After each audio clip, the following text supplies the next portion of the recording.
नमस्कार साथियों, आप सभी का फिजिक्स मास्टर में हार्दिक अभिनंदन है। और जैसा कि आपको अवगत कराना चाहता हूं, लाइव स्ट्रीमिंग की कुछ समस्याएं रही हैं, कुछ टेक्निकल इश्यूज रहे हैं जिसकी वजह से लाइव स्ट्रीम नहीं हो पाई है। लेकिन उम्मीद है अगले सत्र से आप सभी को लाइव स्ट्रीम लाइव सुनने का अवसर मिलेगा। तो आइए शुरुआत करते हैं। आज हम पहला चैप्टर और पूर्ण रिवीजन के साथ। पहला चैप्टर है आपका वैद्युत आवेश, वैद्युत क्षेत्र और वैद्युत द्विध्रुव। तो इन सभी चीजों पर हम विधिवत चर्चा करेंगे। तो आइए सबसे पहले चर्चा करते हैं वैद्युत क्षेत्र की। तो वैद्युत क्षेत्र दोस्तों क्या होता है? वैद्युत क्षेत्र, वैद्युत क्षेत्र इलेक्ट्रिक फील्ड।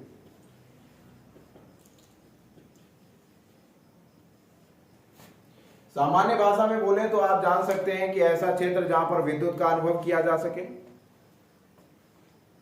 ऐसा क्षेत्र या यूं कहें जहां पर वैद्युत बल रेखाओं का प्रभाव हो, ऐसा क्षेत्र वैद्युत क्षेत्र कहलाता है। तो वैद्युत क्षेत्र वह क्षेत्र है जहां पर वैद्युत बल रेखाओं का प्रभाव पाया जाता है, ऐसा क्षेत्र वैद्युत क्षेत्र कहलाता है। उसके बाद हम बात करते हैं वैद्युत द्विध्रुव की।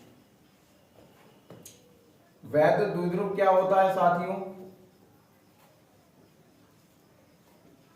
वैद्युत द्विध्रुव मतलब इलेक्ट्रिक डाइपोल। यहां पर आप देख रहे हैं, हिंदी में बात करें तो द्वि का मतलब होता है दो, और डाई का अंग्रेजी में बात करें तो इसका मतलब भी आपने केमिस्ट्री में भी पढ़ा होगा, यूपीएससी नामकरण करते समय, इसका डाई का मतलब भी होता है दो। तो इसका मतलब ये हुआ है कि जब द्विध्रुव की बात हो रही तो इसका मतलब ये हुआ कि दो की बात होगी। अर्थात दो की बात का मतलब एक आपका प्लस सिरा और एक आपका माइनस सिरा, यानी दो ध्रुव, एक आपका धन ध्रुव और एक आपका ऋण ध्रुव। जब ये एक दूसरे से बहुत ही अल्प दूरी पर, अल्प दूरी, ऐसी व्यवस्था जिसमें आप देख रहे हैं कि अगर इसको प्लस क्यू मान लें और इसको माइनस क्यू मान लें, तो जैसा कि आप देख रहे हैं ये परिमाण में दोनों समान हैं, परंतु प्रकृति में विपरीत हैं। ये दोनों ध्रुव परिमाण में समान है परंतु प्रकृति में विपरीत हैं, क्योंकि एक धन है और एक ऋण है। मान लेते हैं उदाहरण के रूप में, जैसे ये कोई आपका केंद्र बिंदु है, यहां से ये कोई दूरी 9 किलोमीटर है, ये आपका सिरा मान लेते हैं वेस्ट है यानी कि पश्चिम है, और यहां से कोई दूरी इधर 9 किलोमीटर है जो कि ईस्ट है। तो आप इस सेंटर के पॉइंट ऑफ से देखें तो एक आपके पश्चिम में पड़ रही है, तो अगर इसको धनात्मक मान लें इसको, तो इसके रेफरेंस में ये कैसा हो जाएगा दोस्तों? ऋणात्मक हो जाएगा। तो दोनों की डिस्टेंस तो 9 ही है, लेकिन इनकी दोनों की प्रकृति कैसी है? क्योंकि ये प्रकृति विपरीत है, इसलिए क्या होगा कि इसकी डिफिनीशन जो आपका वैद्युत द्विध्रुव है, दो जगह हो गई, यानी दो ध्रुव हो गए, एक धन ध्रुव एक आपका ऋण ध्रुव। तो जैसा कि आप देख पा रहे हैं, इनके बीच में अगर अल्प दूरी, तो इनकी डिफिनीशन क्या हो जाएगी?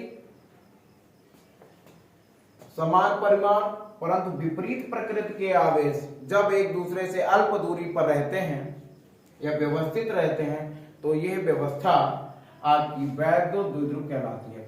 साथियों, मैं ये सब बताने से पहले एक बात के लिए पुनः सचेत कर देना चाहूंगा, जैसा कि मैंने अपने स्ट्रेटजी वीडियो में बताया था कि आप लोग मेरी क्लास में कॉपी और पेन लेकर के बैठें, ताकि जो जरूरत की चीजें हैं वे आप लोग अपने कॉपी पर नोट डाउन कर सकें, और कुछ ऐसी चीजें हैं जो आप हमारे लेक्चर से समझ सकते हैं। और ये वैसे भी आपके लिए जो इंटरमीडिएट के छात्र छात्राएं हैं उनके लिए लगभग 80 दिन का समय शेष है। अगर फरवरी लास्ट में एग्जाम को मान लिया जाए तो उस आधार पे आपके पास एक विधिवत रिवीजन करने का अवसर है। मुझे आशा है कि मेरी ये जो रिवीजन श्रृंखला है ये आपके लिए बहुत ही हितकर और फलदायी साबित हो सकती है। तो इसी संभावना के साथ हम लोग आगे बढ़ेंगे। तो मैंने जैसा कि आपको वैद्युत द्विध्रुव के बारे में बताया, आपने जाना कि वैद्युत द्विध्रुव क्या होता है कि एक आपका धन सिरा, एक आपका ऋण सिरा, अर्थात लेकिन इनकी जो परिमाण है वो दोनों कैसे हैं, समान है। यानी कि परिमाण, मैग्नीट्यूड जो होते हैं, परिमाण समान, परंतु प्रकृति कैसी होती है, विपरीत। प्रकृति आपकी विपरीत है तो ये व्यवस्था क्या कहलाती है, और ये जब अल्प दूरी पर रख दिए जाते हैं तो ये व्यवस्था वैद्युत द्विध्रुव कहलाती है। तो दोस्तों मुझे उम्मीद है कि आपको वैद्युत द्विध्रुव समझ में आ गया होगा। अब आगे बढ़ते हैं वैद्युत द्विध्रुव आघूर्ण की तरफ। इसका आघूर्ण कैसे काम करता है, इसी में एक शब्द जोड़ दिया जाता है,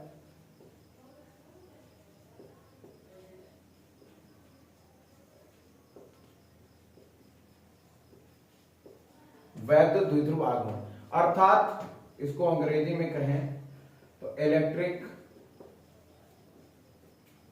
डाइपोल मूवमेंट। तो इलेक्ट्रिक डाइपोल मूवमेंट, अभी आपने ये पढ़ा वैद्युत द्विध्रुव, तो इसकी डिफिनीशन इसको P से प्रदर्शित करते हैं क्योंकि ये दिशा में काम करता है। तो दो बातें होती हैं, एक तो पहले हम लोग समझ लेते हैं, दो बातें जो आएंगी, एक तो आती है सदिश, हालांकि कक्षा 9 में आपने पढ़ा होगा, फिर भी मैं एक बार आपको रिवाइज करा देता हूं, सदिश, और दूसरा होता है अदिश। इसको दोस्तों अंग्रेजी में कहते हैं वेक्टर,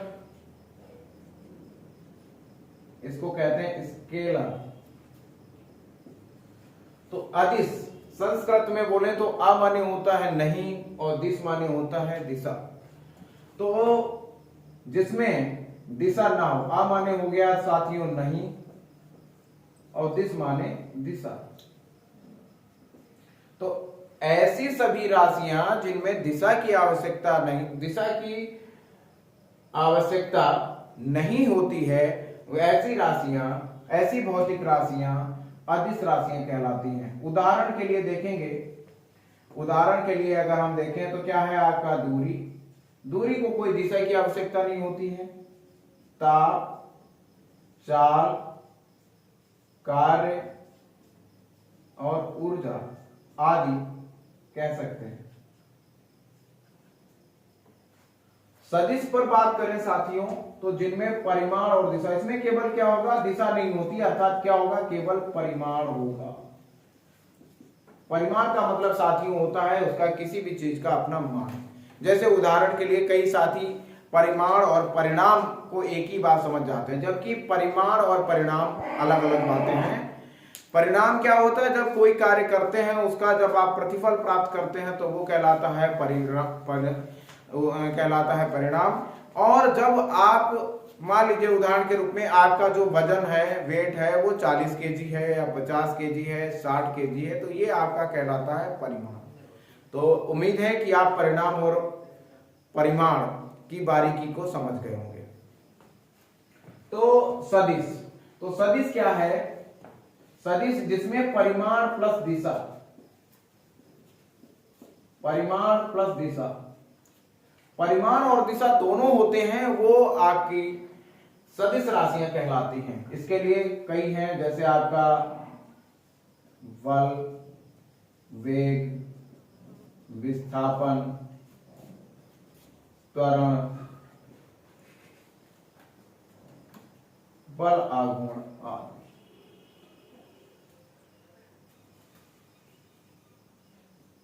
और उसी में आपका चूंकि आघूर्ण शब्द जिसमें भी जुड़ा रहेगा, इसका मतलब है कि उसका जो संबंध है वो कहीं न कहीं दिशा से है। तो मैं अभी बात कर रहा हूं आपसे वैद्युत द्विध्रुव आघूर्ण की, तो मैं यहां पर इसको इरेज करे दे रहा हूं।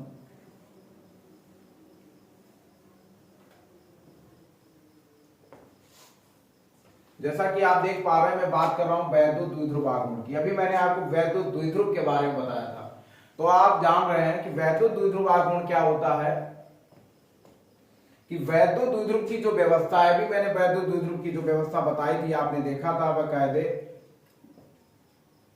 तो वैद्युत द्विध्रुव की व्यवस्था में क्या होता है, अगर ये बिंदु ए और बी मान लिया जाए, यहाँ पे आपका धन ध्रुव है, यहाँ पे आपका ऋण ध्रुव है, अल्प दूरी पर, अगर इस अल्प दूरी को हम 2l मान लें, तो अल्प दूरी पर ये व्यवस्थित रहते हैं। ये व्यवस्था क्या कहलाती है, वैद्युत द्विध्रुव कहलाती है। परंतु साथियों हम लोग पढ़ रहे हैं वैद्युत द्विध्रुव आघूर्ण। तो वैद्युत द्विध्रुव आघूर्ण क्या होता है? वैद्युत द्विध्रुव की व्यवस्था में आवेश का परिमाण यानी आवेश का परिमाण Q, मैं परिभाषा को रिपीट कर रहा हूं क्योंकि ये परिभाषा परीक्षा के दृष्टिकोण से महत्वपूर्ण है, इसलिए मैं इस परिभाषा को आपको बोल रहा हूं। आप अपना कॉपी कलम लेकर के इसको नोट डाउन कर सकते हैं। यदि आप इसके बारे में अवगत हैं, जानते हैं, तब भी ऐसा करना चाहें तो कर सकते हैं। यदि ना लिखना चाहें तो कोई आवश्यकता भी नहीं है, यदि आप इसके बारे में अवगत हैं। तो साथियों मैं आगे बढ़ता हूं।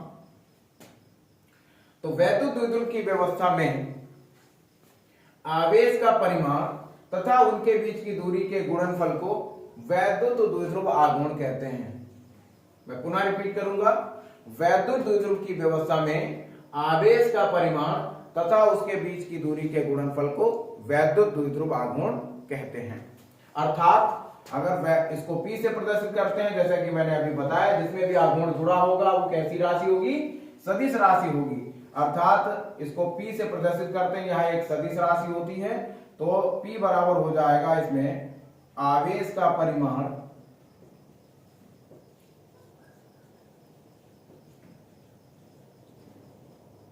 गुणे बीच की दूरी। तो आवेश का परिमाण आपका होता है Q और बीच की दूरी होती है 2L। तो P बराबर आपका हो गया Q इंटू 2L, अर्थात P बराबर हो जाएगा 2QL। इक्वेशन नंबर फर्स्ट मान लीजिए। मात्रक क्या हो जाएगा? आवेश का मात्रक होता है दोस्तों कूलाम और लंबाई का मात्रक मीटर, तो इसका मात्रक हो जाएगा कूलाम गुणे मीटर। अगर इसकी विमा लिखना चाहें तो विमा के लिए क्या होगा साथियों? विमा के लिए आपको समझने की जरूरत है, आप लोग जानते हैं, यहां पर इस बॉक्स में आप समझने की कोशिश करिएगा। Q बराबर आप लोग फार्मूला जानते हैं, Q बराबर होता है IT। तो Q बराबर जब IT होता है तो Q की जो विमा I की विमा A होती है और T की विमा T होती है। तो यहां पर क्या हो जाएगा साथियों, अगर यहां पे लिखे हैं तो यहां पर हो जाएगा आपका AT और यहां पर लंबाई की विमा होती है L। लेकिन इसको व्यवस्थित क्रम में यदि लिखते हैं तो क्या हो जाएगा? L पहले लिखा जाता है, T उसके बाद में और A उसके बाद में। तो उसके आधार पे विमा हो जाएगी आपकी LTA। तो इस तरीके से आपने वैद्युत द्विध्रुव आघूर्ण की विमा को समझ लिया। कुछ विद्यार्थी यहाँ पर बैठे हैं क्लास में, उनसे सलाह है कि वे कॉपी कलम का प्रयोग करें। तो मेरी जो क्लास है ऑनलाइन और ऑफलाइन दोनों चरणों में है, उसका आप लोग लाभ ले सकते हैं। कुछ विद्यार्थी जो बायो स्ट्रीम के होते हैं, बायो मैथमेटिक्स के स्थान पे बायो विषय लेते हैं, तो मान्यता ये है, ऐसा कई बार मैंने अनुभव भी किया है कि मैथमेटिक्स और बायो के विद्यार्थियों में, बायो के विद्यार्थी जो होते हैं उनकी गणना प्रक्रिया कुछ कमजोर होती है।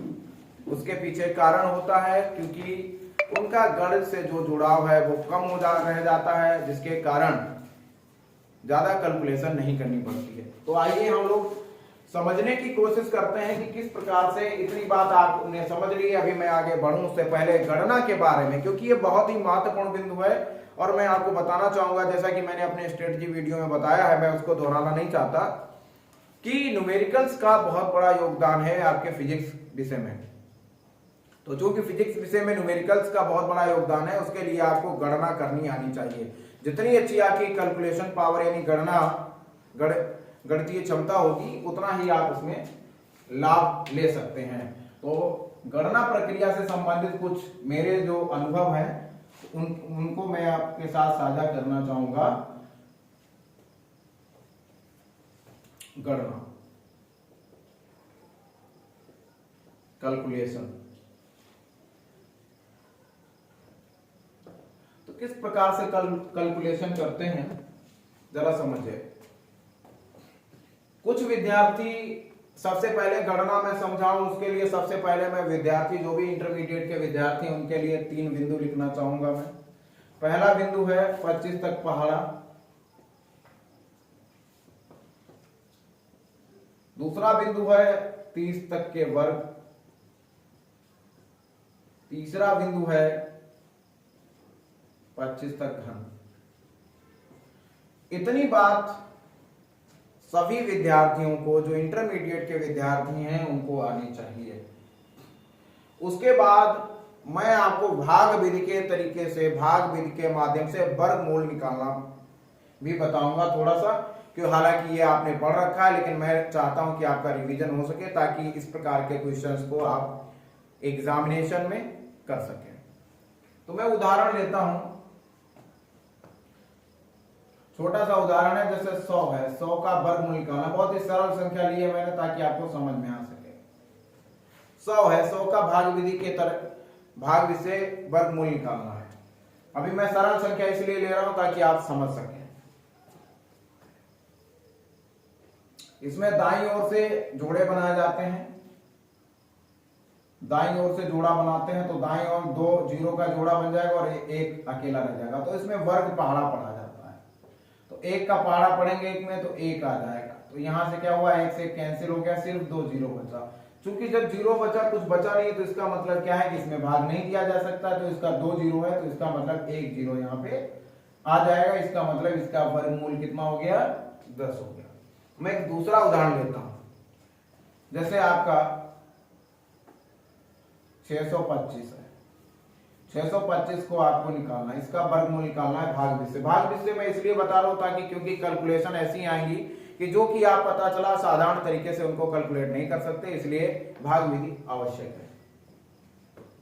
जैसे मैंने यहाँ पे 25 का एक जोड़ा बना लिया, उसके बाद 6 का एक जोड़ा बना लिया, तो 6 में ऐसा वर्ग पहाड़ा पढ़ेंगे, साधारण पहाड़ा नहीं पढ़ना है, वर्ग पहाड़ा पढ़ेंगे जो कि 6 से ज्यादा ना हो। तो हमने 2 का पहाड़ा पढ़ा, 2 दूनी 4, क्योंकि अगर 3 का वर्ग पहाड़ा पढ़ेंगे तो 3 या 9 हो जाएगा, जो कि ज्यादा है, तो यहाँ पे 2 बचेगा, 225 हुआ। इसमें क्या हुआ, जो यहाँ पे संख्या रहती है उसका डबल कर लेते हैं, तो 2 दूनी 4 यहाँ पे आ जाएगा, या यूं कहें जो संख्या यहाँ पे ये और ये जुड़ जाती है। तो यहाँ पे क्या होगा, अब इसमें इस तरीके का पहाड़ा पढ़ेंगे, चूंकि लास्ट में 5 है तो जाहिर सी बात है 5 बार जाना चाहिए, तो 5 बार जाएगा। तो यहाँ पे 5 25 आ गया आपका, 5 25 के 5 आ गया, और 5 से जब इसमें 4 में गुणा करेंगे 5 चक्कू 20 और 2 22 आ गया, तो पूरा पूरा कैंसिल हो गया। तो जो संख्या यहाँ आ जाती है वही आपका वर्गमूल, स्क्वायर रूट कहलाती है। तो यहाँ पे आ गया आपका 25। एक और उदाहरण लेता हूं मैं, अभी मैंने सरल उदाहरण लिया ताकि आप चीजें समझ पाए, इनका आप विधिवत अभ्यास कर लें। उसके बाद अपने मन से कोई भी संख्या, मान लीजिए अब मैं संख्या लिखता हूं आपकी 5,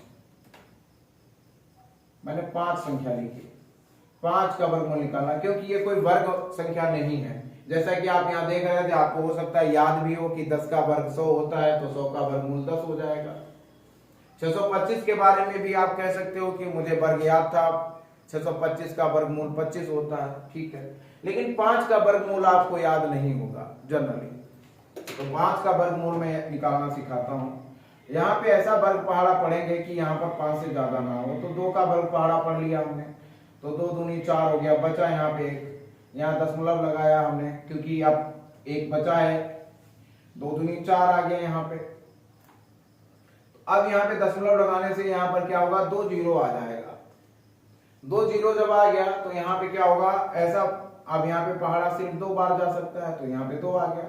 अब यहाँ पर 2 की गुणा इस 42 में हो जाएगी, तो आपका हो गया 84। यहाँ से 16 बचा, चूंकि दशमलव के बाद हर बार 2 जीरो आ जाएगा। ये ध्यान देने वाली बात यहाँ पे ये है कि जब भी हम दशमलव के बाद आगे बढ़ते जाएंगे वैसे वैसे क्या हो जाएगा, 2 जीरो की संख्या हमारे साथ चलती रहेगी। तो 16 शेष बचा, 2 जीरो आ गया। अब यहाँ पे जो संख्या लिखी रहती है उसका डबल यहाँ आ जाएगा, या यूं कहें जो ये था ये इसके साथ जुड़ जाता है, तो 42 और 2 44 हो जाएगा। अब इसको कितने बार पढ़ें, 4 बार ले जा नहीं सकते तो 3 बार, क्योंकि 4 बार अगर ले जाते हैं तो यहाँ पे ज्यादा हो जाएगा, तो 3 बार जाएगा। तो इस बार पढ़ दिया हमने, 3 दिया 9 हो गया, 3 चक्कू 12 के 2 हो गया, 3 चक्कू 12 और 1 13 हो गया। यहाँ से शेष हमारे पास आ गया, 10 में से 9 गया 1, और यहाँ पर आपका 9 रह गया, 7 बच गया, यहाँ पे 271, फिर 2 जीरो आ जाएगा। फिर जो संख्या यहाँ लिखी है उसका डबल आ जाएगा, या यूं कहें कि 3 संख्या इसमें जुड़ जाएगी, तो यहाँ पे 443 था, तो यहाँ पे 446 हो जाएगा। अब ऐसा पहाड़ा पढ़ेंगे लगभग ये 6 बार चला जाएगा। तो 6 बार ले जाने की कोशिश करते हैं, गुणा करते हैं, देखते हैं क्या होता है। 6 रंग 36 हो गया, 6 रंग 36 और 3 39 हो गया, 6 चौक 24, 24 और 3 37 हो गया, 6 चौक 24 और 3 27 हो गया। तो आप देख रहे हैं कि यहाँ पे संख्या ज्यादा हो गई, तो ज्यादा हो गई इसका मतलब क्या है कि 6 बार नहीं जा सकता, तो कितने बार जाएगा, 5 ही बार जा सकता है। तो इसका वर्गमूल बस दशमलव के 3 अंकों तक पर्याप्त है। तो आप यूं कह सकते हैं कि इसका जो वर्गमूल है वो कितना हो गया, 2.235। तो इस आधार पर भी आप वर्गमूल, क्योंकि यहां पे आपने देखा कि ये थोड़ा सा दशमलव के बाद, और जैसा कि मैंने ये उदाहरण शुरुआत में दिए ताकि आपको समझ में आए, और ये मैंने उदाहरण इसलिए दिया क्योंकि फिजिक्स में जो कैलकुलेशन आती है वो कुछ इस नजरिए से या इस प्रकार की होती है। तो इस प्रकार के सवाल आपको हैंडल करने पड़ेंगे और इस तरीके से आपको सवाल लगाने होंगे। तो आप देख रहे हैं कि ये कैलकुलेशन, ये गणितीय गणना, तो मैंने आपको बताया 3 बिंदु बताए आपका, 25 तक का पहाड़ा, 30 तक के वर्ग और 25 तक के घन। हमारी टीम से निवेदन है जो हमारा सहयोग कर रही है, कृपया वे लोग कुर्सी पर बैठ जाएं। तो यहां पर आपने देखा गणितीय गणना के बारे में आपने जाना। अब हम लोग सीधे आते हैं अपने टॉपिक पर ताकि आगे चीजें बढ़ सकें, क्योंकि समय हम लोगों के पास टाइम लिमिट है, नहीं तो मैं और भी चीजें आप लोगों से शेयर करता, साझा करता, लेकिन मेरे पास चूंकि समय का अभाव है, और यूं कह सकते हैं मेरे पास नहीं बल्कि आप लोगों के पास समय का अभाव है, क्योंकि आपको 5 विषयों का अध्ययन करना है और सभी विषयों का रिवीजन करते हुए बेहतर अंक सुनिश्चित करने हैं। तो इसके लिए आप समय कम बचा है, तो उसको देखते हुए मेरा जो लक्ष्य है, और ये रिवीजन बैच है, तो इसमें सिर्फ रिवीजन मैं करवाना चाहता हूं ताकि बहुत ज्यादा चीजें आपको ना बताई जाएं, और यदि ज्यादा चीजें हो जाएंगी तो वो कहीं न कहीं हो सकता है कि आपके लिए बहुत ज्यादा हितकर ना हो। तो इसलिए सीधे टॉपिक पे आते हैं।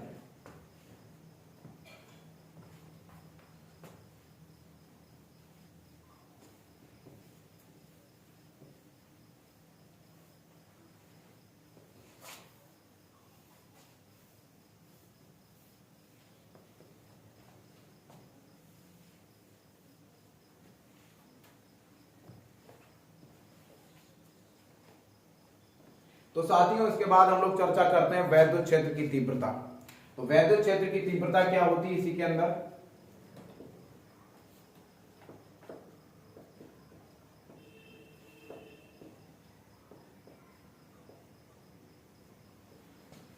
वैद्युत क्षेत्र की जो तीव्रता है इसको हम ई से प्रदर्शित करते हैं, कैपिटल ई से।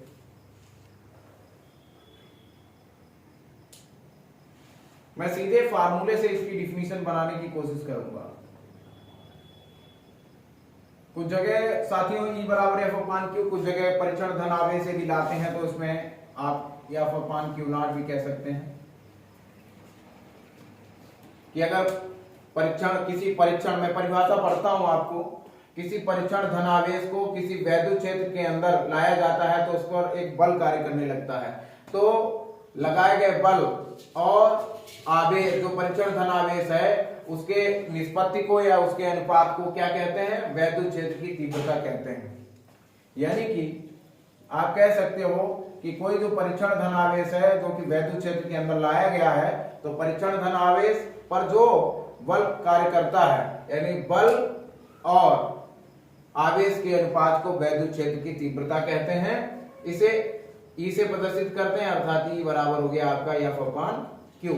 यदि कुछ दूरी पर, मान लीजिए यहां पर आपका आर दूरी पर कोई बिंदु ए है और इस आर दूरी पर आपको वैद्युत क्षेत्र की तीव्रता ज्ञात करनी है इस बिंदु बी पर, तो बिंदु बी पर यदि आपको क्षेत्र की तीव्रता ज्ञात करनी है तो क्या हो जाएगा, ई बराबर आपका 1/4 pi epsilon naught into Q upon R square हो जाता है। इसके डेरिवेशन पे मैं नहीं जा रहा हूं। दूसरा, यहां पर क्या होगा, इसका मात्रक क्या होता है, मात्रक दोस्तों होता है इसका न्यूटन प्रति कूलम, या दूसरा मात्रक होता है वोल्ट प्रति मीटर, क्योंकि इसका फार्मूला एक दूसरा भी होता है E = V/D। तो E बराबर जो V अपॉन डी होता है, तो इस फार्मूले से इसका मात्रक V का मात्रक हो गया आपका वोल्ट और D का मात्रक क्या हो गया साथियों, तो D का मात्रक हो गया, D दूरी है तो उसका दूरी का मात्रक होता है मीटर। तो B विभव जो है, विभव यानी B का मात्रक आपका वोल्ट हो गया, D। तो इस आधार पे, लेकिन अब हम इसकी विमा की बात करें तो साथियों विमा कई बार क्या होता है, शिक्षकगण कहते हैं याद कर लीजिए। तो आप साथियों किस किस की बीमा याद करेंगे, तो यहाँ पे आपने देखा, या अभी मैं क्यू की बीमा की बात कर चुका हूं इससे पूर्व, तो मैं पुनः इसकी बात नहीं करूंगा। बल की बीमा, बल के लिए मैं बात करता हूं, आपको वापस लाता हूं बल की बीमा। बल की बीमा, बल बराबर क्या होता है, पहले बल बराबर समझ लेते हैं। बल बराबर होता है द्रव्यमान गुणे त्वरण। बल बराबर होता है साथियों द्रव्यमान गुणे त्वरण। तो द्रव्यमान गुणे त्वरण होता है, तो यहां पे क्या हो जाएगा आपका, अर्थात इसको हम A से लिखते हैं और त्वरण को A से लिखते हैं, या यूं कहें द्रव्यमान तो द्रव्यमान है, त्वरण क्या होता है, वेग परिवर्तन की दर को, यानी वेग परिवर्तन बटे समय।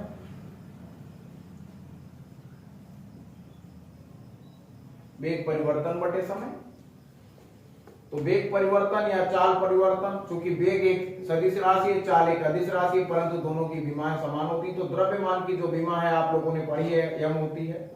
वेग परिवर्तन, वेग मतलब यानी कि दूरी में परिवर्तन हो रहा है, तो यहाँ पे क्या हो जाएगा LT पावर -2, या यूं कहे साथियों इसका LT पावर -1 होता है वेग परिवर्तन, और यहाँ पे समय की बीमा T होती है। तो यहाँ पे क्या हो गई, बल की जो बीमा है वो हो गई आपकी MLT, चूंकि एक की घात ये नीचे है तो ऊपर जाएगी माइनस में हो जाएगी, तो घाते माइनस की 2 हो जाएंगी, तो MLT पावर -2।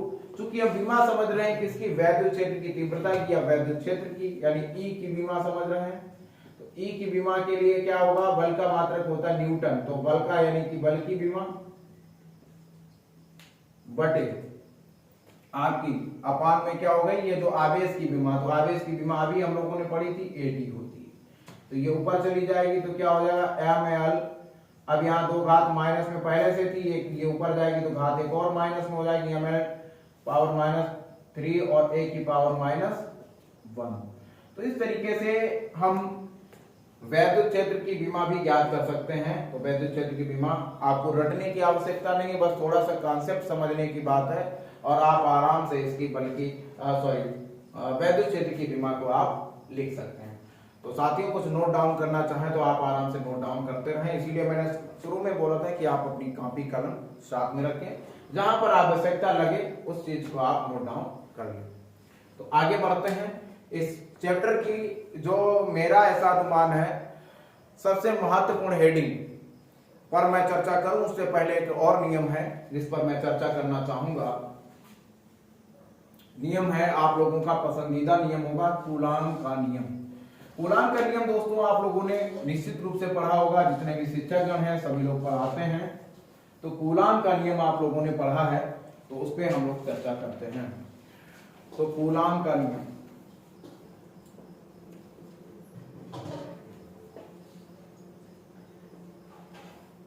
अर्थात कूलाम्स लॉ।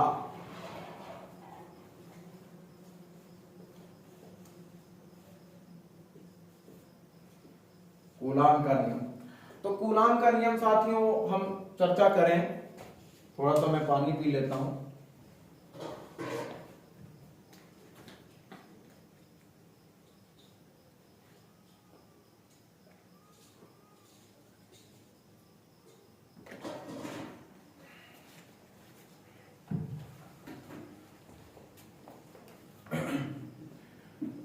तो कूलाम का नियम आप सभी ने पढ़ा है। कूलाम का नियम में पढ़ाने से पहले एक बल होता है, उस पर मैं चर्चा करना चाहूंगा। आप लोग जानते हैं वैद्युत बल।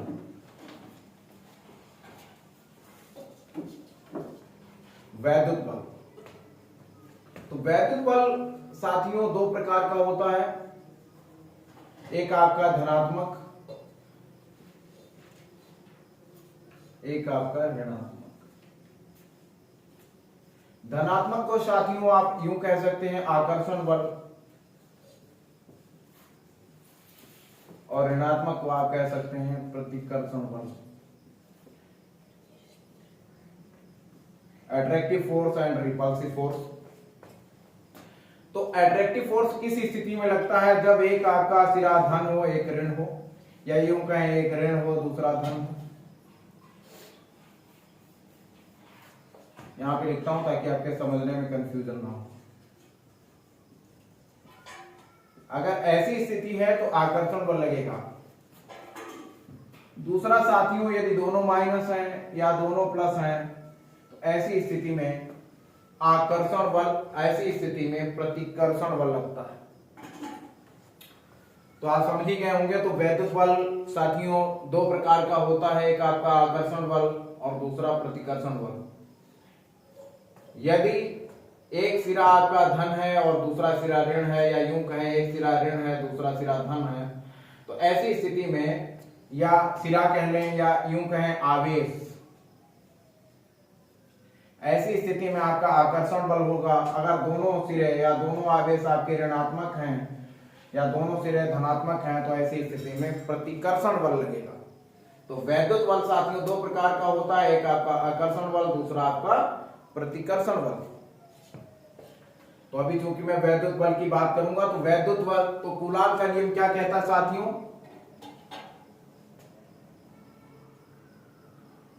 किन्हीं, अब आप कॉपी कलम का प्रयोग करें, मैं बोर्ड पर नहीं बोलूंगा, लिखूंगा, मैं सिर्फ बोलूंगा।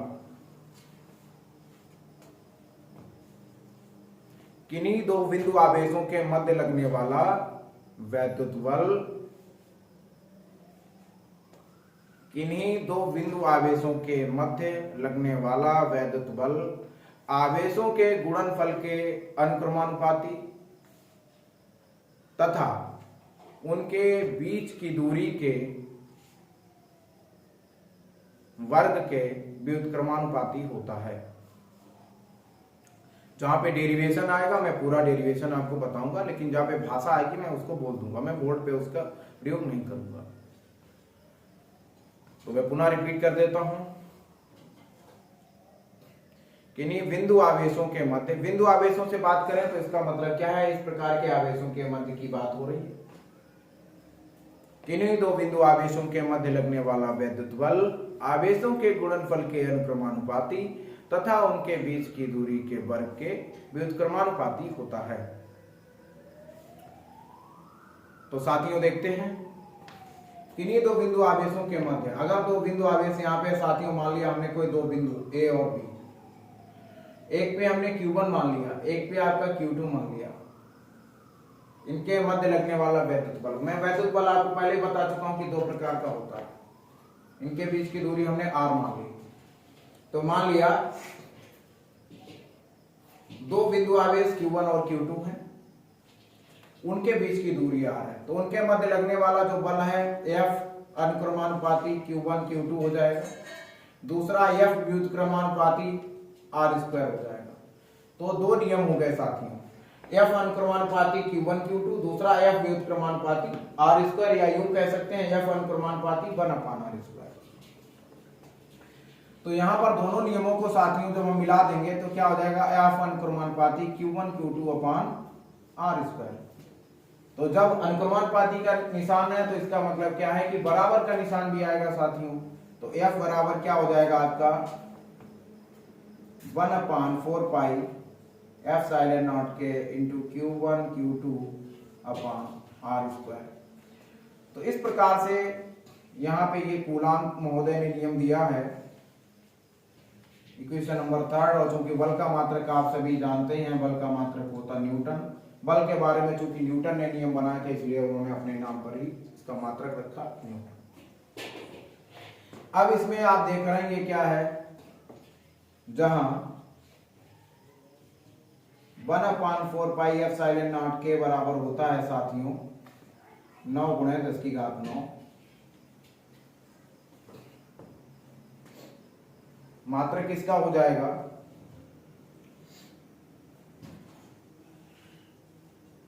न्यूटन इंटू मीटर स्क्वायर या कूलॉम स्क्वायर।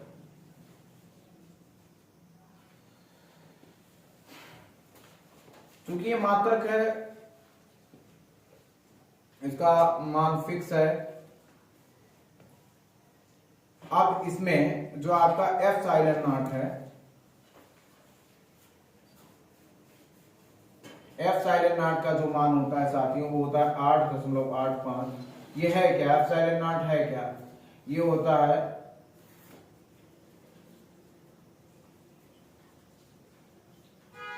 निर्वात की वैद्युशीलता, निर्वात की वैद्युशीलता कहलाती है। तो इसका मान होता है 8.85 गुणे 10⁻12। इसका मात्रक साथियों हो जाएगा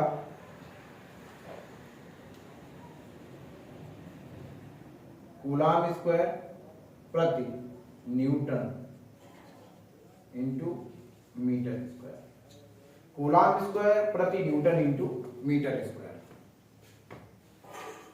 ये मात्रक हो जाएगा। और यदि निरपेक्ष वैद्युशीलता की बात करें तो इसमें आपका एप्सिलॉन बराबर होता है एप्सिलॉन नॉट के। क्वेश्चन नंबर 4 कह सकते हैं इसको। जो एप्सिलॉन है इसका नाम होता है साथियों, कुछ विद्यार्थियों पढ़ने में हो सकता है दिक्कत हो, एप्सिलॉन।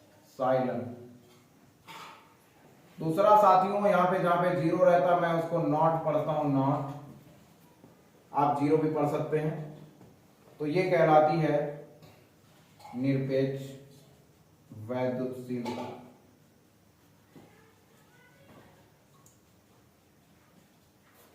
तो आपने देखा कि इस तरीके से ये कूलाम महोदय ने अपना नियम दिया है, इस तरीके की बात कही है। तो ये एक रिवीजन आपका चल रहा है विधिवत। इसमें साथियों अगर कोई समस्या रहती है आपको कूलाम के नियम में तो आप कमेंट करें और उसमें बताएं कि सर हमें ये समस्या आ रही है, तो मैं इसको दोबारा से इसको देख लूंगा और दोबारा से कुछ बताने की कोशिश करूंगा। लेकिन मैं कोशिश कर रहा हूं कि आपको इसमें किसी भी प्रकार की समस्या ना हो। तो आप इसको नोट डाउन कर लें। अब मैं इस चैप्टर की सबसे महत्वपूर्ण हेडिंग की ओर बढ़ने जा रहा हूं, जो कि बहुत ही महत्वपूर्ण हेडिंग है। इसको साथियों आप नोट डाउन कर लें।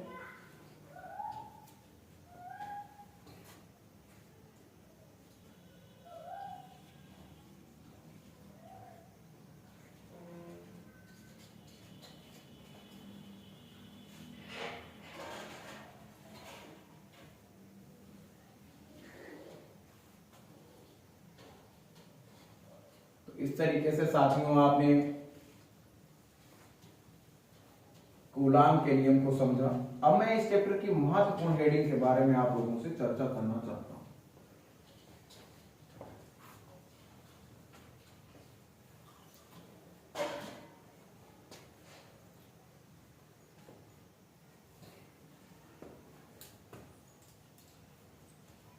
सबसे महत्वपूर्ण हेडिंग है वैद्युत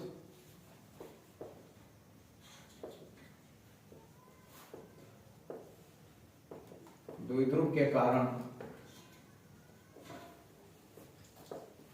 अच्छी स्थिति में तीव्रता। तो वैद्युत द्विध्रुव के कारण अच्छी स्थिति में तीव्रता। तो वैद्युत द्विध्रुव के कारण अच्छी स्थिति में तीव्रता को हम लोग समझेंगे।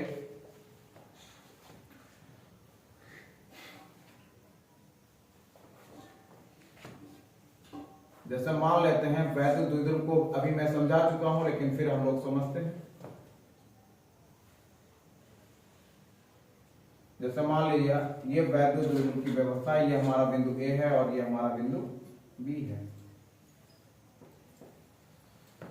इनका कोई मध्य बिंदु हमने मान लिया सी है।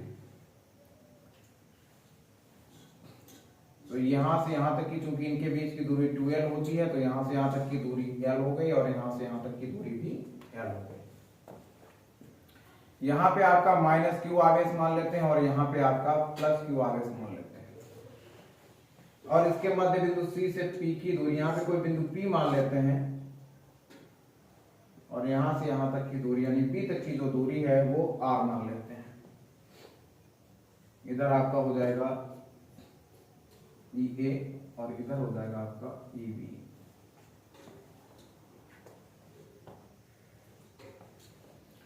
आप E1 E2 भी मान सकते हैं। कोई इशू नहीं है इसमें। तो यहां से अगर दूरी देखें तो यहां से r दूरी है p तक की, तो इसका मतलब क्या है, बिंदु a से दूरी लेंगे तो यहां से साथियों हो जाएगी r प्लस l। इस बिंदु से इस बिंदु तक की दूरी हो जाएगी साथियों r प्लस l। उसके बाद अगर बिंदु b से देखें p तक की दूरी, तो चूंकि l दूरी कम हो जा रही है तो इसका मतलब क्या हो जाएगा, r माइनस l। तो यहां नहीं कि यहां से यहां तक की दूरी आपकी r थी, तो चूंकि हम बिंदु a तब ले रहे हैं तो यहां से l दूरी जुड़ जाएगी आपकी, और जब यहां से बिंदु b से लेंगे तो ये वाली l दूरी इसमें से घट जाएगी। तो यानी बिंदु b से p तक की दूरी आपकी r माइनस l हो गई। बिंदु c से दूरी चूंकि r थी, इसलिए बिंदु a से जो दूरी है वो आपकी r प्लस l हो जाएगी, और बिंदु b से जो दूरी है बिंदु p तक की वो आपकी r माइनस l हो जाएगी। तो इतनी बात साथियों आपने चित्र के माध्यम से देखी। अब मैं एक लाइन पढ़ता हूं, उसके बाद मैं सीधे डेरिवेशन पे आऊंगा साथियों। ए बी एक वैद्युत द्विध्रुव की व्यवस्था है। ए बी एक, आप देख रहे हैं मैं वैद्युत द्विध्रुव के बारे में बता चुका हूं कि दो बिंदु परीक्षण आवेश होते हैं, उनके बीच जो आप दूरी होती है वो 2l रहती है। क्योंकि आपका आवेश माइनस क्यू है, एक दूसरा आवेश प्लस क्यू, तो इनके बीच की वैद्युत द्विध्रुव की व्यवस्था है, इसलिए दोनों आवेशों के बीच में जो दूरी रहती है वो 2l रहती है। चूंकि मध्य बिंदु C है, इसलिए ये इधर की l दूरी और इधर भी l दूरी। तो यहां पर आप देख ही रहे हैं, इतनी बात आपने समझ ली दूरी के बारे में। तो अब मैं बोल रहा हूं ए भी एक वैद्युत द्विध्रुव की व्यवस्था है जिसका मध्य बिंदु C है, जिसका मध्य बिंदु C है। बिंदु C से P की दूरी r है, और बिंदु P पर वैद्युत क्षेत्र की, यानी कि इस बिंदु पर, यानी इस बिंदु की जो तीव्रता है अगर उसको E मान लें, तो बिंदु P पर वैद्युत क्षेत्र की तीव्रता ज्ञात करनी है। सिर्फ इतनी सी डिफिनीशन है, ज्यादा कुछ नहीं। अब सीधे बात करते हैं कि अगर माइनस क्यू आवेश है तो उसके कारण कितनी तीव्रता होगी। तो यहां लिखेंगे माइनस क्यू आवेश के कारण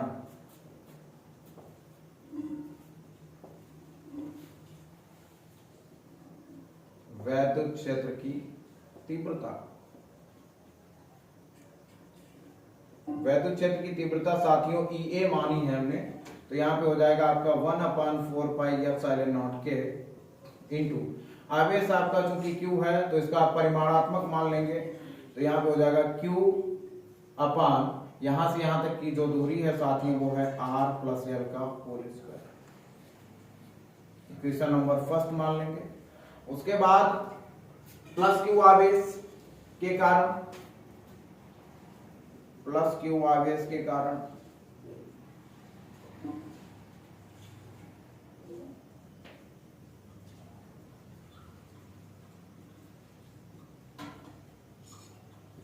प्लस क्यू आवेश के कारण वैद्युत क्षेत्र की तीव्रता साथियों क्या हो जाएगी, EB बराबर 1/4πε0 के इंटू Q अपान, अब यहां से देख ही रहे हैं आप, यहां से जो दूरी है वो R माइनस L है, तो R माइनस L को ले लेंगे, तो R माइनस L का होल स्क्वायर।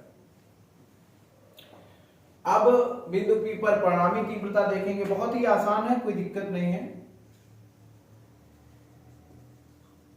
पर परिणामी तीव्रता,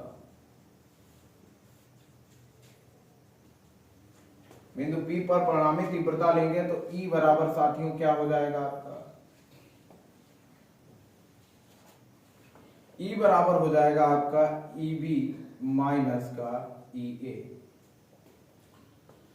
EB माइनस EA हो जाएगा, तो यहां पे मान रखना शुरू कर देंगे 1/4πε0 के इंटू Q अपान R माइनस L का होल स्क्वायर माइनस 1/4πε0 के इंटू Q अपान R प्लस L का होल स्क्वायर।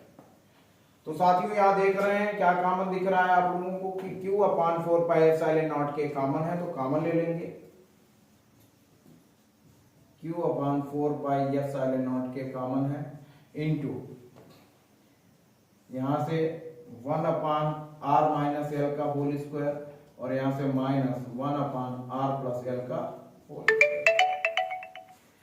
तो आप देख रहे हैं साथियों, इसकी अब क्या होगा, इसकी गुणा इधर करेंगे दोस्तों, इसकी गुणा इधर करेंगे तो q upon 4 pi epsilon naught के इंटू, जब इसकी गुणा इधर करेंगे तो क्या होगा r प्लस एल का होल स्क्वायर माइनस, अब इसकी गुणा इधर हो जाएगी तो r माइनस एल का होल स्क्वायर अपान में r माइनस एल का whole square into r plus L का होल स्क्वायर।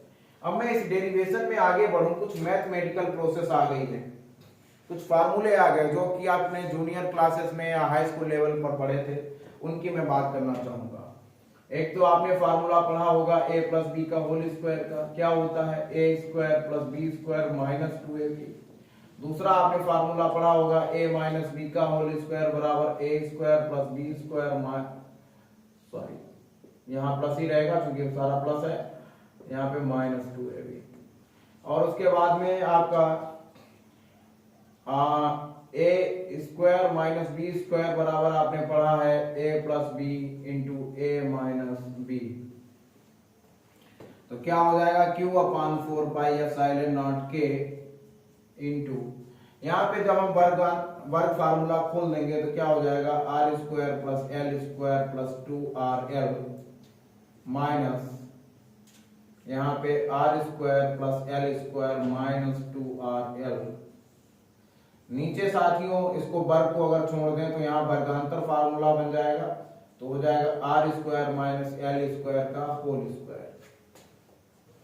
अब देखिए साथियों क्या बनेगा, यहाँ पे 4 पाई एप्सिलॉन नॉट के इंटू यहाँ पे R square plus L square plus 2rl minus, अब अंदर मल्टीप्लाई कर देंगे तो माइनस का आर स्क्वायर माइनस का L square plus 2rl upon में R square minus L square का होल स्क्वायर। तो यहां से साथियों क्या हो जाएगा, ये दोनों कैंसिल हो जाएंगे प्लस और माइनस के।